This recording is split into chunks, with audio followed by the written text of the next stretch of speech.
Look, I know we've got like a baby and stuff on the way, but can we go to Japan? I would love to, but you may have to sell my internal organs to fund the trip. You shouldn't have to think about that. You should not have to think about that. But Super Nintendo World. Oh. The Gaming Lovers Podcast with Brendo and Jem.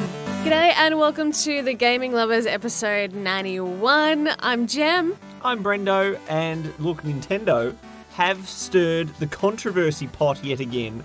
I don't know what size pot it is, but they have a habit of stirring it when it comes to DLC.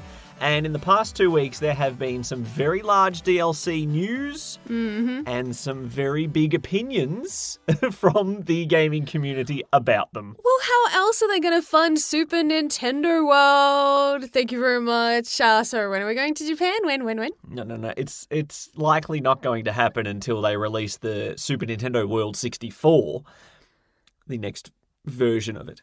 That was because the Super Nintendo... Dad jokes already. Dad jokes. I'm practicing. Player 3 coming in a few months. This is going to be a pretty Nintendo-heavy episode, I think. A lot of the news that has been in the gaming world this past week or so has pretty much been around Nintendo.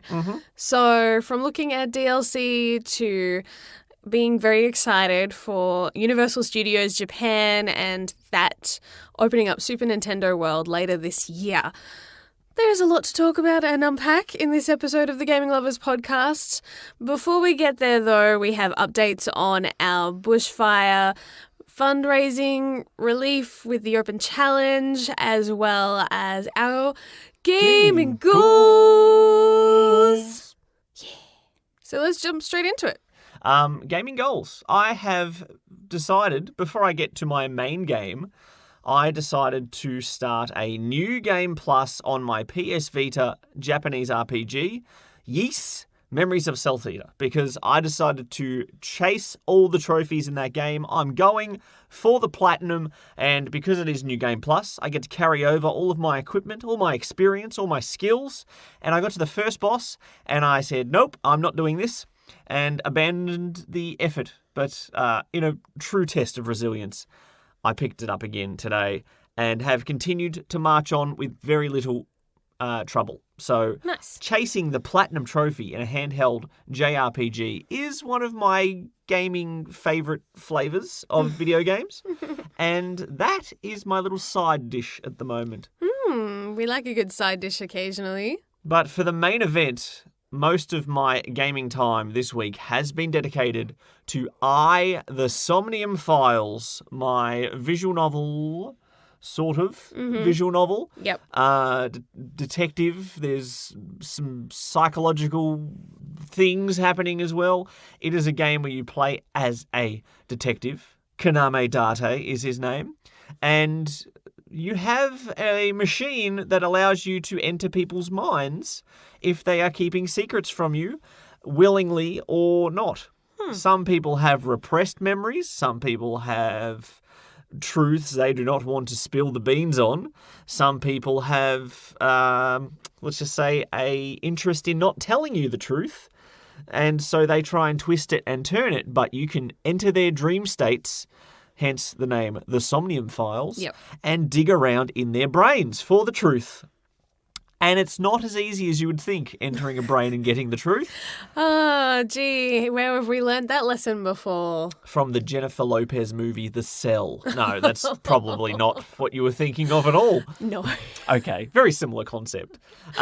Look, The Somnium Files is from the director of one of my favourite series ever, Zero Escape, and like that game, I enjoy visual novels that have a twist on the gameplay. Phoenix Wright, Ace Attorney, you have visual novel aspects, but then you have the court cases. Danganronpa, you have visual novel sections, and you have, well, I was trying to make different examples, but you have court cases. Zero Escape, you have visual novel sections and you have escape rooms with differing pathways and twisty-turny plots and things like that. Yep. This game is very similar. You have quite a bit of talking going on. I'm about 13, 14 hours deep, and there's been a lot of talking. But the characters they have are good. They're multi-level. They're multi-depth as far as what you learn about who knows who has secrets from 6 years ago, the big mysterious 6 years ago. The person you play has lost his memories 6 years ago. So there's always a bit of extra little, you think you start knowing everything, and then, someone plays the 6 years ago card, and suddenly things are looking different. But the different gameplay in this is in the Dreamscape, in the Sync Machine, spelt with a P at the start, P-S-Y-N-K-C. P-S-Y-N-C, the Sync Machine. You sync into their dreams. And unlike most traditional puzzle games, things do not behave as you would expect them to in people's dreams. Yep. So there might be a flower you can interact with, and you can touch it or you can sniff it. And if you sniff it, it may shrink and go up your nose. Things that you don't expect to happen, which means the solutions to the puzzles in the dream world are usually outside of the box.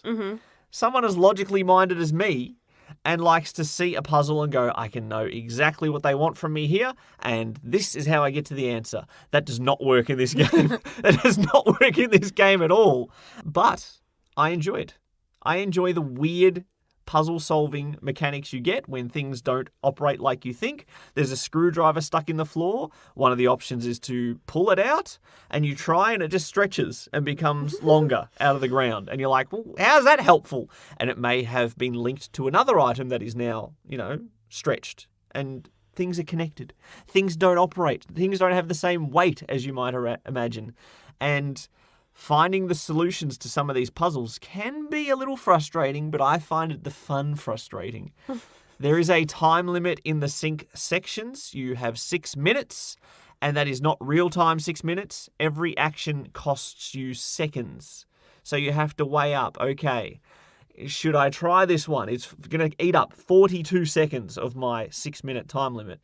Is it worth the risk? Because you don't know what's going to happen. I think I've explained that things don't behave like you expect them to when you're trying to figure out through trial and error what the solution is. You may not have seconds to spare. But the good thing is it's easily retriable. So if you fumble and bumble your way through someone's dream and you run out of time, there is no true penalty. You can go back to the start. You can have checkpoints in the dream trying to unlock 3 or 4 different secrets in each brain. And some of them have branching pathways which split the timeline and go down different story paths where different things happen and different truths come out. I've hit one dead end where I need another truth from another timeline to open that up. Just what I liked about Zero Escape. So I'm a very happy boy. I'm enjoying The Somnium Files, and once again proving the point that when people ask me, Brendo, you're a gamer. What are you playing at the moment? I quite often give an answer that is just not something they've never heard before. So you have had very little experience with this game because I've shuttered you away to the other end of the house when I play to avoid spoilers because I want you to play it, but I want you to play it without spoilers. It's really good. It's really good. I've already been slightly spoiled because I've seen some of the scenes in the early gameplay. So I don't know how much they come into play as far as ruining my potential playthrough of this game. But yes, it's no surprise that you love this game. We knew that it was going to be a home run even before it came out, when it was first announced. So I am glad that you're having fun with that. For me, I've managed to play 2 games this past week, none of which were Jedi. Jedi Fallen Order has not performed well in the gaming goals department, has it? No, not for me anyway. I think I've played, it's been a while since I've played now, and I've lost my groove as far as remembering how to. So every time I think about it, I'm like, maybe tomorrow. Would you almost have to start fresh if you started, just because it has been a while? Maybe the controls are not in your brain anymore? I think if I'm in an area where I'm free to explore and just mash buttons and relearn the controls, I should be fine. So we will see. But I did go back and grab my Vita and played a little bit with Hakuoki. and revisited, my samurai stories. So that's been nice. But tying back in with our bushfire relief fundraising efforts with our open challenge.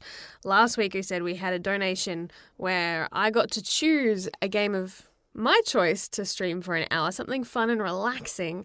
And so we streamed Stardew Valley. Mm-hmm. So I got to play that for an hour, started from the start, and if you've watched the stream, you'll see me just get frustrated time and again because all the things I'm used to having in my very much level up farm that I normally play on, I'm back to basics, back to the weakest tools. I barely have any money coming through each day. It hurts. I find the lack of stamina that you have in the early game is frustrating. Yep. Because you need star fruit and the like to kind of help level you up and boost your health and energy as well, which allows you to do more in a day. Mm-hmm. So things like that, I'm just like, wow, I feel like I'm doing nothing. Mm-hmm. When I first played through it, I'm like, oh, this is kind of fun, just doing a little bit here and there, and that's cool. And you realize that the more you put into this game, the more you can get out of it, and the more you can really micromanage everything.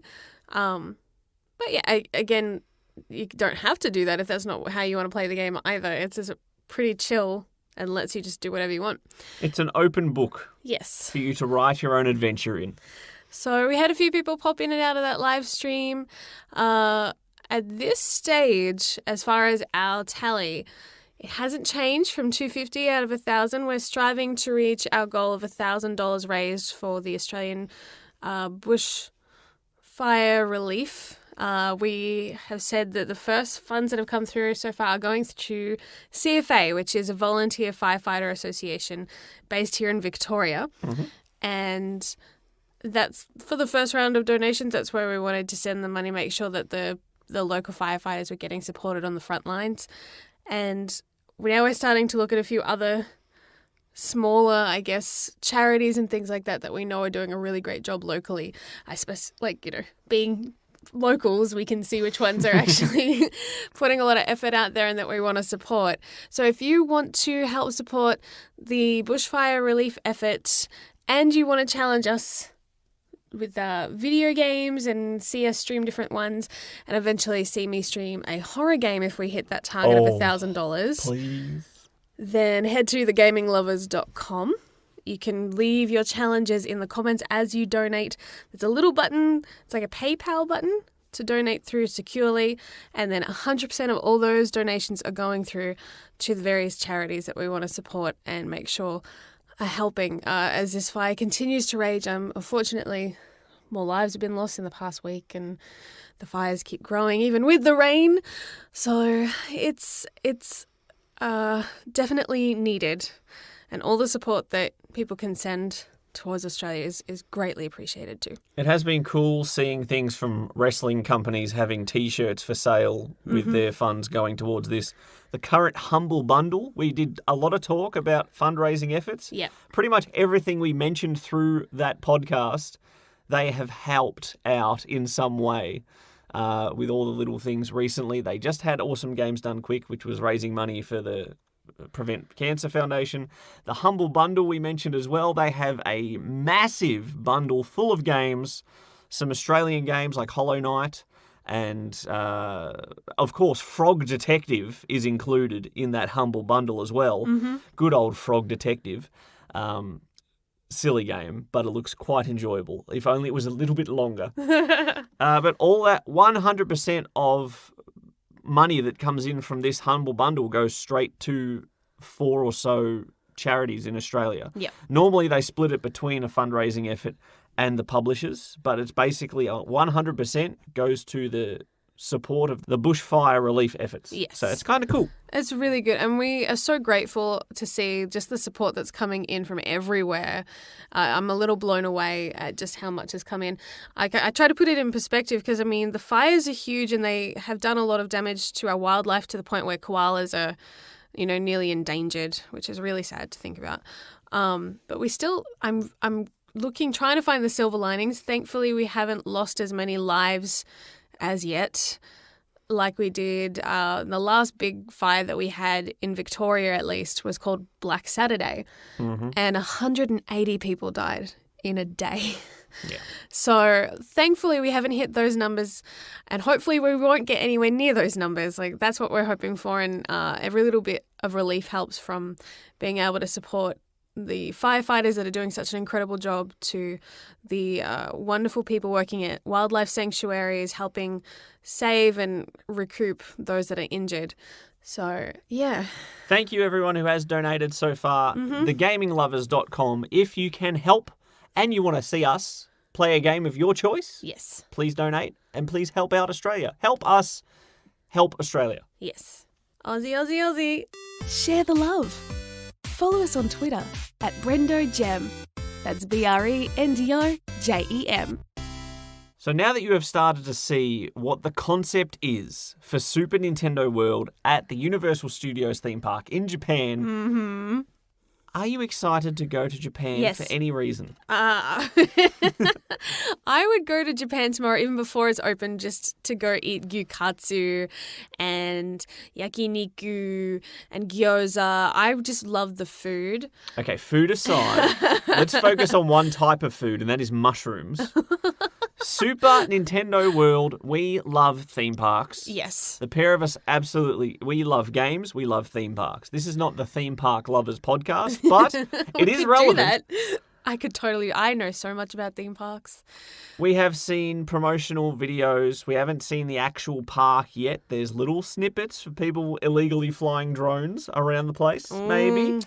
Maybe just some out of a plane window. I don't know. I'm not accusing anyone of any malfeasance.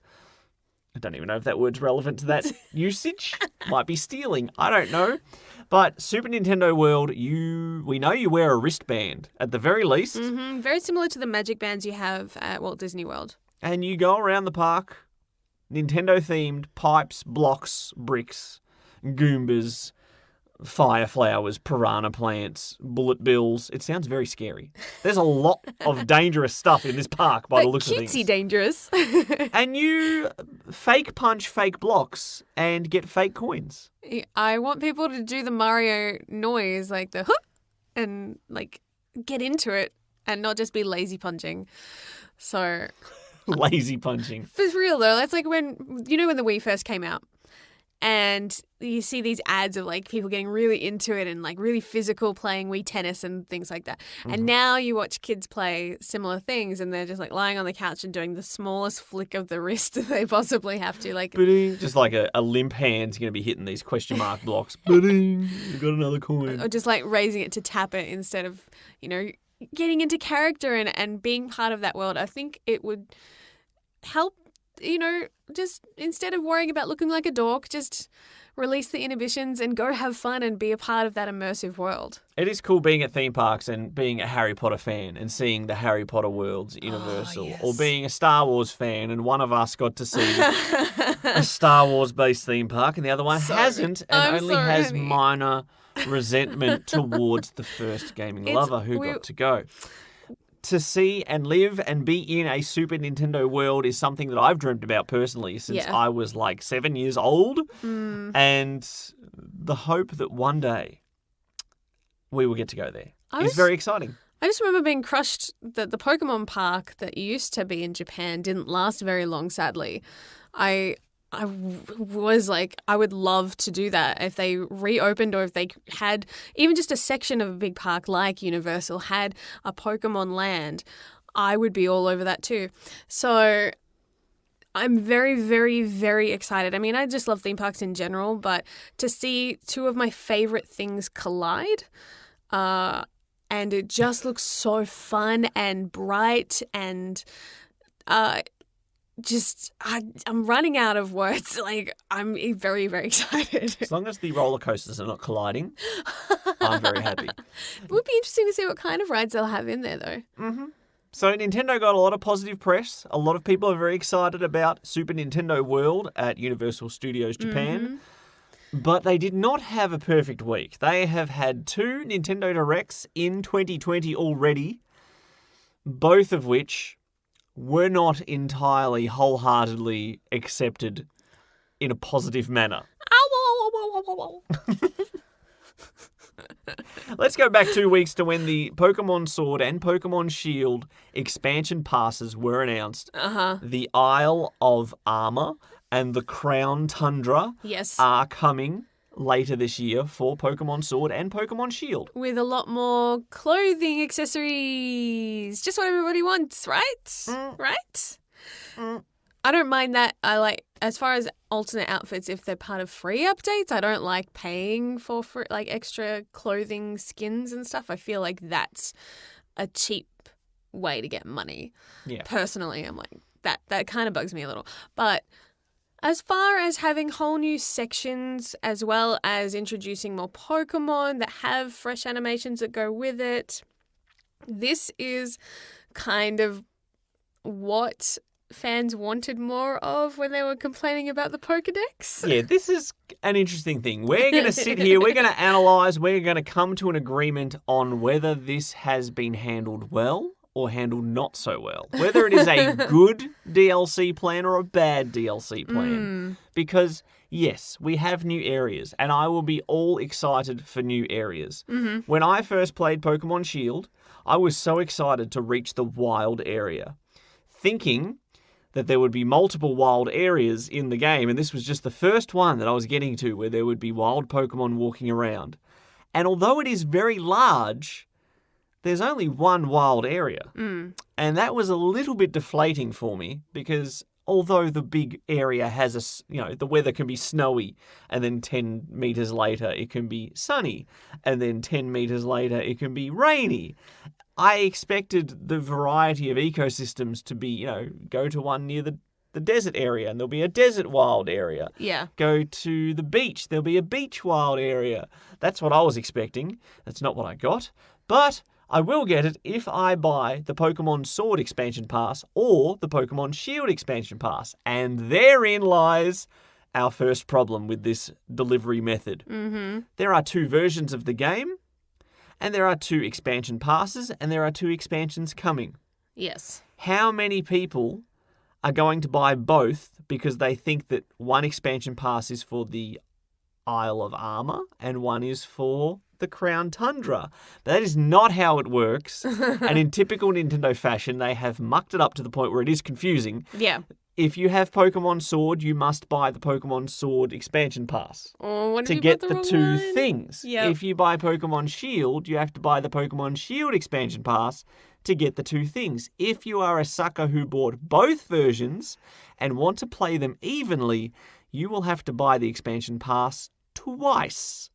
One for Sword, one for Shield. Yep. That is a thumbs down from me. I feel sorry for, if you accidentally also download the wrong one for your game. Hopefully they'll be kind about refunds and fixing that, or at least being able to just exchange it digitally. Slight side story, when I was first getting Microsoft Office for my Mac, I accidentally downloaded the program off the internet for the PC and not the Mac because I didn't read the fine print carefully enough and, it wasn't cheap. And I'm like, oh, no, it's not working. Why isn't it working? And I'm like, I downloaded the wrong one. And then, thankfully, I was able to get onto, the help desk and be like, help me. I paid for the wrong one and I still want it, but what can I do? And they helped switch it all over for me, refund it and process it all over again. But I feel like that's going to happen to a lot of people. Oh, I guarantee there will be technologically, maybe not, how do we say it politely, technologically challenged people who are trying to buy it for their children and buy the wrong one. I mean, it's very possible that this will happen. And sometimes I don't think of myself as a technologically challenged person. I've built websites. I can do things. It's just there are times when you think it seems like, oh, yeah, this will be easy. And you rush through without really reading the details and observing everything properly. I think that could be a big cause of that too. Sometimes we just we gloss over a detail and we accidentally click the wrong link and bam, we've bought something we can't even use. So there is that. I think it is a bit confusing the way they set that up. So that one they get a no, a thumbs down, a Pika thumbs. Do Pikachus have thumbs? I guess they do. He can hold like a ketchup bottle. I would assume so. The other point. Ketchup bottle. Now, the next point we usually think about when it comes to DLC, and we want to know whether it's a good thing or a bad thing, is has the content been deliberately held back during development to be sold as an add-on later? I'm sure we've all seen the meme where it says, back in the old days, here's your game, and it shows a lovely-looking burger, and then it says, and here's the DLC, and it's the fries and the Coke. Yep. And nowadays, you buy the burger and you might get the top bun, the lettuce, and the sauce. But the DLC's coming, which is the bottom bun, the tomato, and the beef. So congratulations on finally getting your complete game by paying more than the price of just the base game.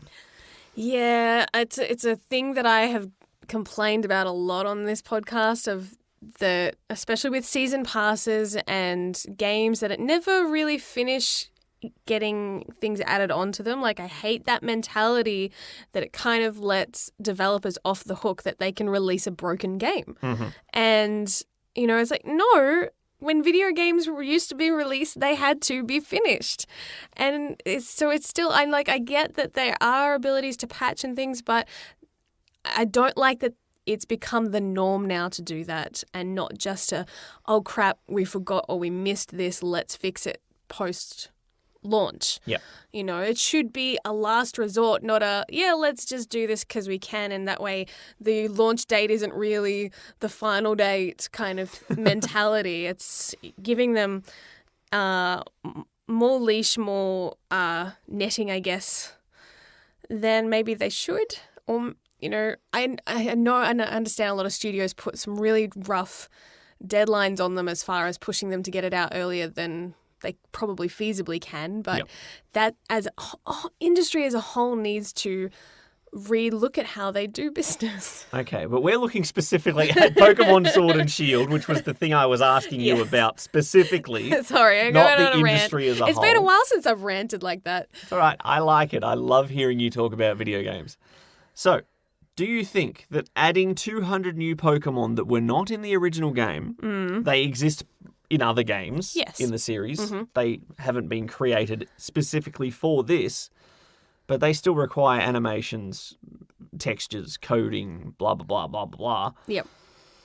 Do you think they should have held off on the launch date and included all these in the base game, or are you happy with the extra Pokemon arriving later so it feels like you get a fresh injection, just like we do with Pokemon Go, and we get excited when a new generation is added to Pokemon Go?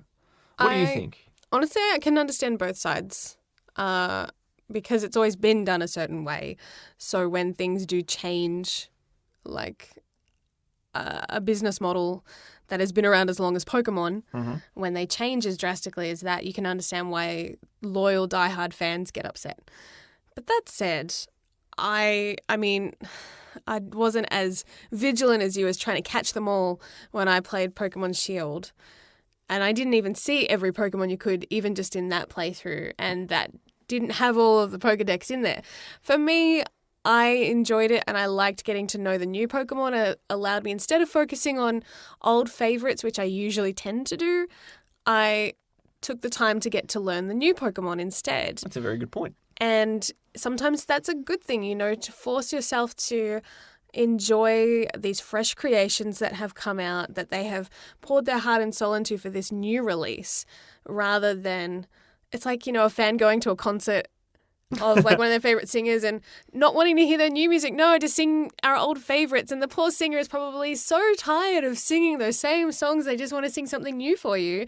That's a very good point. And it doesn't mean that the new stuff's bad. It's just unfamiliar. That's a very good point. I hadn't thought of it that way. You do put effort into creating new Pokemon, and by having a smaller roster of old Pokemon in the mix, you get a higher percentage of new Pokemon. Yep. I hadn't thought of it that way, and I do appreciate that. I personally have not had a problem with a restricted Pokedex in any Pokemon game whatsoever, so we'll give them a thumbs up on that. They're okay. They haven't held it back deliberately to sell it later. I think they worked on the game as it is, and then after launch, they have worked on more content. That is perfectly fine. Yep. The third and final point with Pokemon Sword and Pokemon Shield, Nintendo's DLC practices. Is DLC better or worse than the quote-unquote third edition of Pokemon games of years gone by? Or even certain ones have had sequels, like Sun and Moon had Ultra Sun, Ultra Moon. Yeah. Is it better this way or the old way? That depends, I think, primarily on the price. If this DLC is cheaper, then I'd say it's better because it's very similar. You're getting extra content, you're getting more Pokemon. You can continue the playthrough that you've got rather than starting from the beginning again. Yes. I mean, you can always start again if you want to. Like, no one's stopping you. But it's kind of nice to know that I can pick up where I've left off and just have even more content to explore with my current character. So I would lean slightly towards that way so long as, and that's that big asterisk, so long as this DLC is cheaper than buying like a sequel game. Yeah. No, I agree. On a similar note, we love Persona 5. Persona 5 The Royal is coming out. Yes. And part of me wants to replay Persona 5, but part of me doesn't want to because I'm going to have to start from the very start of the story again when we get Royal. Yep. So I see what your point is when you say DLC, you can just continue your character from where you are, your team, your items, your Pokeballs, everything. All right. So I think we have erased any malfeasance in Nintendo's I just wanted to use that word again, on Nintendo's behalf. They are all right as far as Pokemon Sword and Pokemon Shield goes. Yes. And I think, again, there are always some stipulations that go along with that. I feel like depending on how they tread and how much they try to charge for these bonus and these extras will decide whether it's good value or they are just going, after that cash grab. Nobody wants a cash grab. Not unless you're the one receiving the cash. In the little phone booth with the air and the notes flying around. That's a good cash grab. Why do people always try to jump up and grab ones? There are ones that are literally just sit like on the ground by their feet that they could grab anyway. I would open up my T-shirt and catch it with my belly. This got weird very quickly. You're listening to the Gaming Lovers Podcast. Want to join the conversation? Visit thegaminglovers.com. Record your comment or question by clicking on the button on the right-hand side. And you could be featured in the next podcast. All right, case study number 2. Nintendo this week had a Nintendo Direct revealing the big mystery 5th character of the Smash Bros. Ultimate DLC Fighter Pass. And they kept a very tight lid on this one after Mr. Terry got out a bit early last time. Yes. But this was a big secret. And it turned out to be Byleth. It's so weird to hear them say it because I think I've always read it wrong. To me, it just looks like the name Blythe, even though you pointed out to me like after that, I'm like, why do they say Byleth? And you're like, that's because that's how it's spelled. I'm like, oh yeah. Yep. But it looks a lot like the name Blythe, and so hearing them say Byleth is just weird. Anyways. The 5th character is the main protagonist from Fire Emblem Three Houses, a game you're very familiar with. Yes, a game I love that got my Game of the Year for 2019. And, you've got both options to play as like male and female protagonists. And they've, I think, tried to combat the overall groan of, another Fire Emblem character. As far as, and also I think the fighting style is the key thing because they always tend to be like sword fighters. By adding other heroes' relics like the lance and I think Claude's bow and arrow you can use as well for different special attacks. Well, the crowd didn't exactly go wild when this Byleth was revealed. No. And as it stands, the Nintendo Direct on YouTube currently has 131,000 upvotes and 74,000 downvotes. Oof. Over a third downvoted. Now, that statistic has actually recovered a bit from where it stood within about 24 hours of that Nintendo Direct. Yep. But people were so excited after some of the big surprises that we have had in this Fighters Pass. Yep. The main two for me, personally, Joker Yes. and Banjo-Kazooie, Started off really strong. who were not Nintendo anymore. Banjo-Kazooie is not Nintendo owned anymore. Joker has technically never been on a Nintendo console before. Neither is any Persona. Except for Persona Q2, but anyway, it's not a main. Anyway. But that's another series. Like, I'd be cool with more characters from Persona making their way over to Smash. But anyways. Yeah, but there was a theme. Joker from Persona is developed by Atlas. Hero from Dragon Quest, Square Enix. Banjo-Kazooie, developed by Rare, currently owned by Microsoft. That was the big leap. And hearing them in the reveal video actively promote, go and play it on, Microsoft was just a, wow, is that like a big, take that, PlayStation? Terry Bogard from an SNK fighting game. Yeah. And you're thinking, this is great. We've got all these different franchises. It can be anything. It can be anything that isn't... it's a Nintendo character. Oh, okay. It's a first-person Nintendo character. You almost wish that they had done the Fire Emblem character earlier and saved something big like Banjo-Kazooie for the last, because that would have been like a wow, that for the final one in this package would have felt really special. Yes. And instead it kind of ended on a bit of a bummer for a lot of people. So... And now that they've announced that there's going to be 6 more in another package that you can order, like, as fun as it is to speculate, and we will get to that a little later, as to who's going to get added, there's also that apprehension of we're going to get let down again. Yes. Now that they have let the air out of the balloon once, we are afraid it may happen again. And some people have made jokes and put up fake images with just another 6 fighting type sword and Fire Emblem characters in a row. Some people have made it all Sonic characters. Hey, props to you. We've got all sorts of different memes going around about the reveal of these things.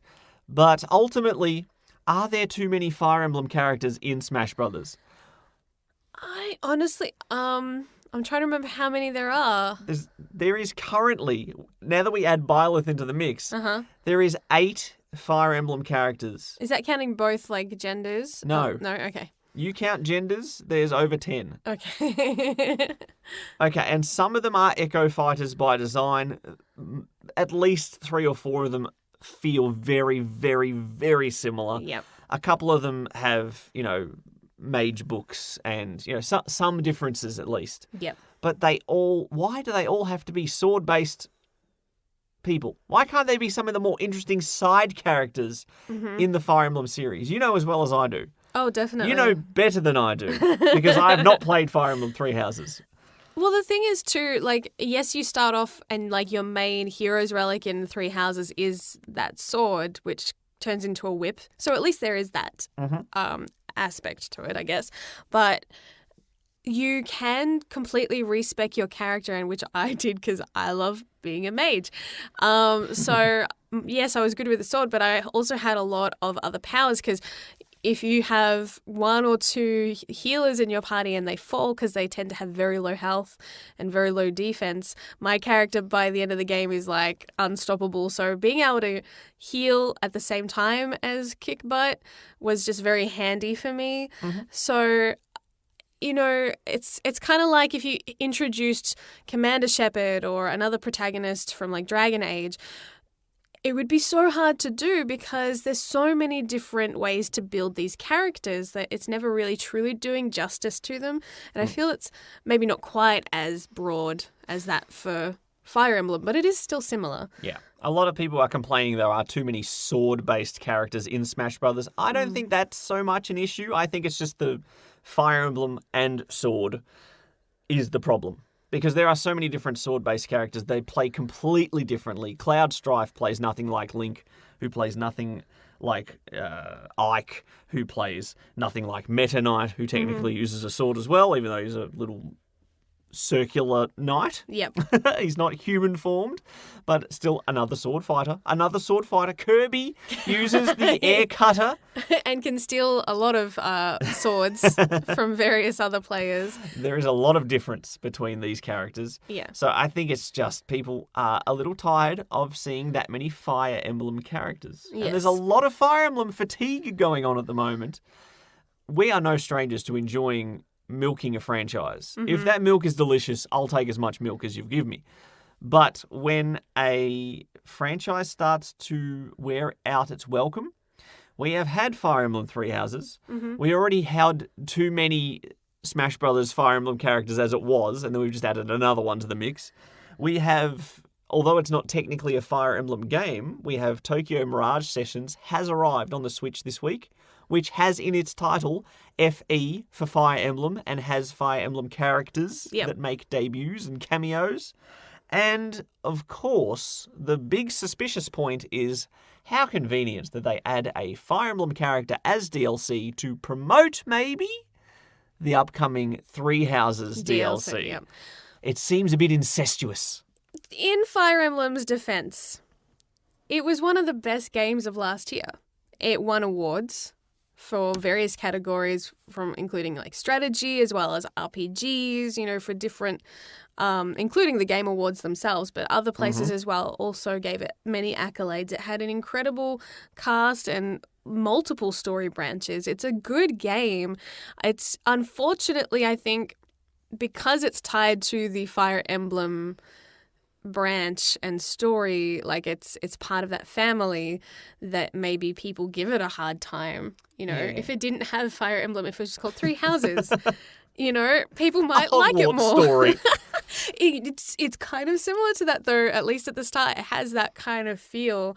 You're here at this monastery, which, you know, kind of resembles this school slash very Hogwarts look. Yeah. So, now, look, it's there is a strong tie between Smash Brothers and Fire Emblem, because pretty much the first time the West got a taste of Fire Emblem was Marth and Roy in Smash Brothers Melee. A year before the first Western Fire Emblem translation arrived on the Game Boy Advance, that is where we learnt about the franchise that was basically missing from Western shores. So there is a big history between the two. So we'll maybe give them a little bit of a benefit of the doubt, but Nintendo, you better do a better job with the 6 remaining characters. You got to keep in mind, though, right? And I think this is an area that a lot of people overlook and don't necessarily think about it, from video games to even streaming services when it comes to licensing other IPs. You know, it may not be feasible, whether it's maybe not in the budget. Maybe the other, you know, whether it's a developer or studio, might not want to play at all and might say, no, this is my baby, you're not touching it. I'm not, you know, turning it into a bit of a cartoon version of itself to put in your game. You know, they might start to work together and then butt heads as they try to come to an agreement as they're in the process of integrating or working together.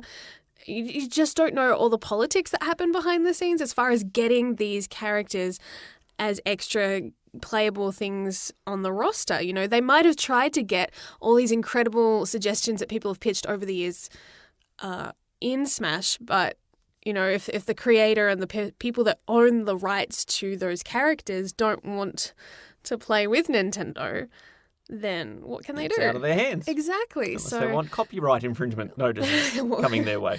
Yeah, that's a good way to shut down the best fighting game in the world. I'm just scared because I don't think we're ever going to get a roster this diverse ever again, even if they make another Smash Brothers. They can't top this. It's called Ultimate, and it will be Ultimate. I don't think you can do better than this version, so I want it to be the best it can be. You've said that about many Mario games before, though. That's true.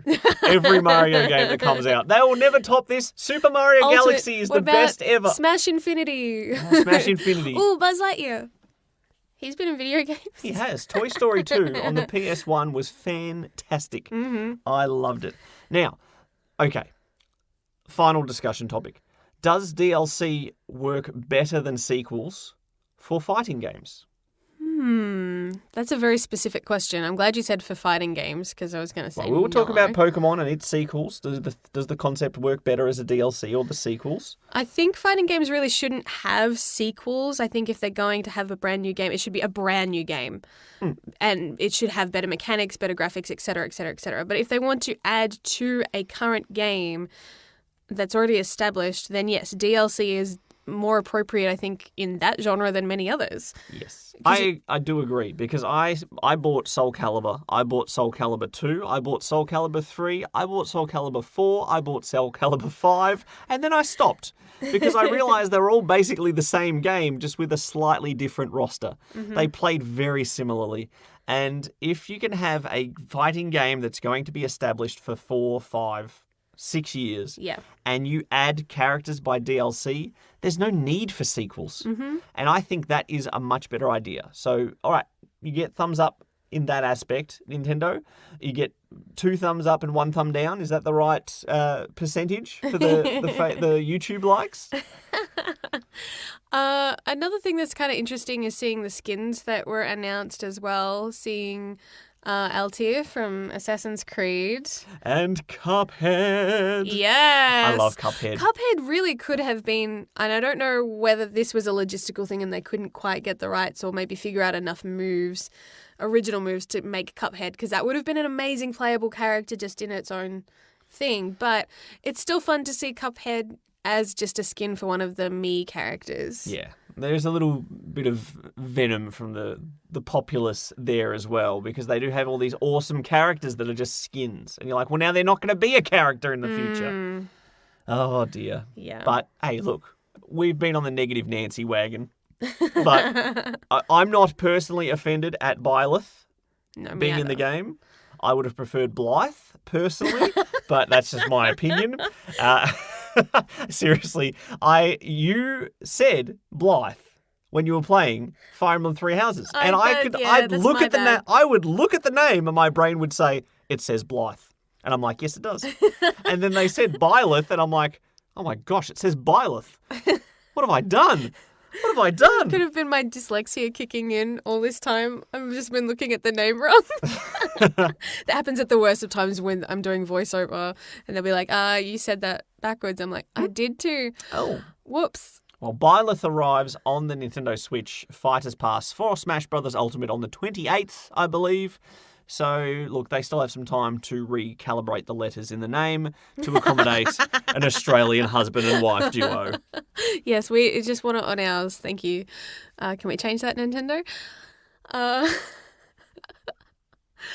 After this, but before gaming goals, we're going to discuss some potential ideas for the next 6 slots. I think that they're drip feeding for like the next 6 years, not 6 years, one a year, the next 2 years with Super Smash Bros. Ultimate. So let's speculate together, shall we?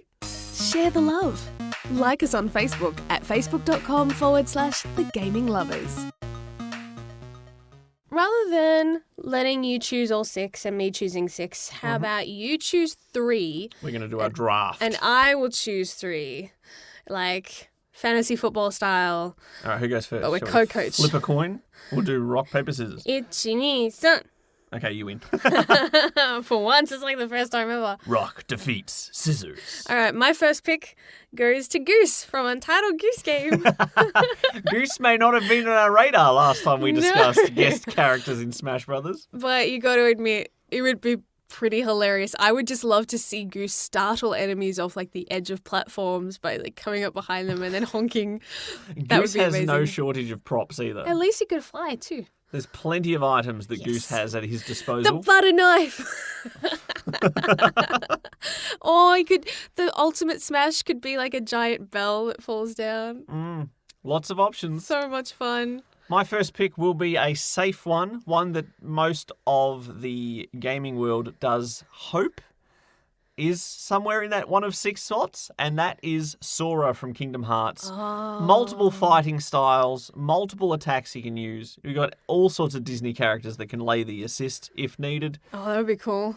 And overall, he's got plenty of different outfits too, so there's no shortage on the design side. Now, I wonder how expensive it would be to license the Disney characters in that setting, though. That would be tricky. That would be the complicated part. Yeah. But you can do plenty of Kingdom Hearts related stuff without touching the actual Disney side of things, if need be. True. Very, very true. His buddies, look, let's just say Cloud Strife is not famous for his own franchise. He is only popular because he was in Kingdom Hearts 1. Sure. I think I'm trying to think of like other characters and things that have come from other places that have a history with Smash Bros. And Hideo Kojima has already got one of his creations in there with Snake. So now it's time to add the delivery boy from Death Stranding, Sam. You want Norman Reedus. He's ready to rumble. Norman Reedus has joined the fight. And they can have like a zombie fighting skin just for a joke. No, look, I don't know if you can use an actual real person's likeness in a game like Smash Brothers. Well, you don't know until you try. He might be really into it. I know if they asked me, I'd be totally cool. That would never happen. But, if pigs fly and there was ever a day where that was a thing, then yes, that would be so much fun. Interesting choice. Yeah. Well, look, you knew this was going to happen. Out of the entire 8 Fire Emblem characters that can be in there, surely other franchises can get more representation. Sonic the Hedgehog is in Smash Brothers, and I think his counterpart, Dr. Eggman. Look, you can use Jim Carrey's likeness if you want. That could be an alternate skin. But I think Dr. Eggman, he has plenty of machinery and robots. He can walk around in a little mech like Baby Bowser Jr. does. You do need more villains on that roster. Thumbs up, Dr. Eggman. Okay. It has to be Mike Pollock voicing him too, because otherwise it's just not right. So, for my third and I think maybe my best pick, from Portal, Gladys. Oh. How amazing would it be to just be insulted the entire fight? It would be awesome. And she could be potato form for mobility. An interesting choice. It would just be it'd be fun to see kind of like hover and like pop and appear out of here and there, out of portals maybe even. Oh my goodness, imagine if you could shoot someone with a portal gun and they'd end up somewhere they don't expect to end up. Oh. You could cause some chaos. They'll probably just end up using Shell from the game because, oh look, someone with a gun. But honestly, I think GLaDOS would be really funny. They probably ended up making him like a support character instead though, wouldn't they? But I think that would be a waste. So what's your third pick? Third and final pick, it has been discussed on this podcast before, but if there is plenty of brawlers, you think there's too many people using swords in Smash Brothers? Just wait till we load it up with people using their fists and their feet, because Kazuma Kiryu from Yakuza is coming to not only sing karaoke at you, but he will punch you in the face too. I would love a special attack to be him doing karaoke. That would be really funny. He's got plenty of weird things he could do as moves. He can play arcade machines. He can do pizza delivery. He can do whatever you want. He's a very flexible man. He should be a character that can learn other fighters' moves as the game progresses, that he sees them do stuff and he has those moments of aha, like he does in the game. The weird revelations. Yes. Fun stuff. That would be really cool. We will just have to wait and see. It'll be a while before they announce the first DLC, I think, for the next pack for Smash Bros. But it is always fun to speculate about that kind of thing. I don't know if any of them will necessarily get through, but you never know. You never know. Maybe they're listening right now. Well, we should talk now about our future tense gaming goals, because I have to say, talking about all this Smash Brothers stuff has made me want to play some Smash Brothers. It's been a while. Shall we? Yes, maybe we should. Bring it on. But apart from being defeated in Smash Brothers, what else do I plan on doing this week? It's going to be the Somnium Files, and pretty much whatever challenge comes my way. Yes. With fundraising efforts, thegaminglovers.com. Donate some money, watch us play your choice of games, whatever you'd like. We will do our best to accommodate your requests.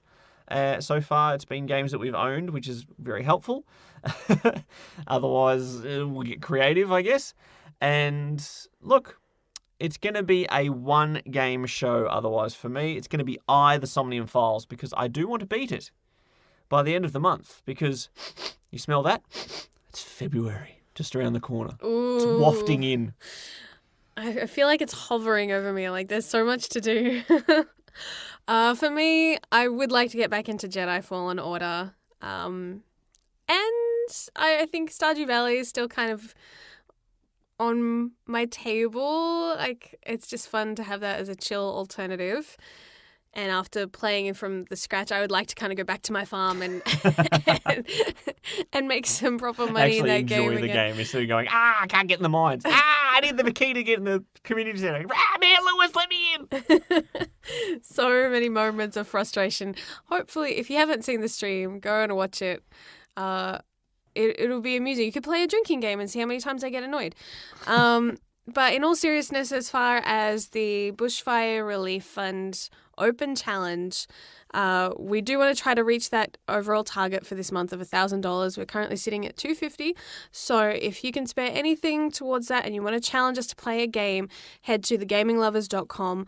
100% secure, all funds going to the bushfire relief, whether that be with the CFA or with some wildlife sanctuaries. If you've got a specific place in mind that you'd prefer it to go to, send us a message and let us know. We are more than happy to make sure that it gets to the right people that you want it to go to. And also, just bear in mind, if you are supporting different other charities, I know there's so many all over the world, just be careful of scams. Of course. And if you're not sure about us, and that's understandable too, we're happy to send you to other links that may look, I guess, more official than our website. Yep. And if you can verify that you've donated through one of those places, like directly to a sanctuary or the like, then we can still include that as part of this open challenge, because at the end of the day, we just want to make sure that people get supported, that we can help these charities however we can. Mm-hmm. So whatever method works best for you, we are so happy to work with that as well as part of the open challenge, so we can reach that overall goal of 1,000 by the end of the month. So awesome. If you've got any messages for us, any questions at all, you can hit us up on Twitter or Facebook, and always at thegaminglovers.com. Thanks for joining us this week. And if you would like to unlock the farewell trademark catchphrases that we use, get the Gaming Lovers Season Pass for... it's got a DLC plan for months. It's going to be great. Until next week. Bye, Nara. Chelsky. Chelsky. Thanks for listening to the Gaming Lovers podcast. For more episodes or to watch some live stream gaming, visit thegaminglovers.com.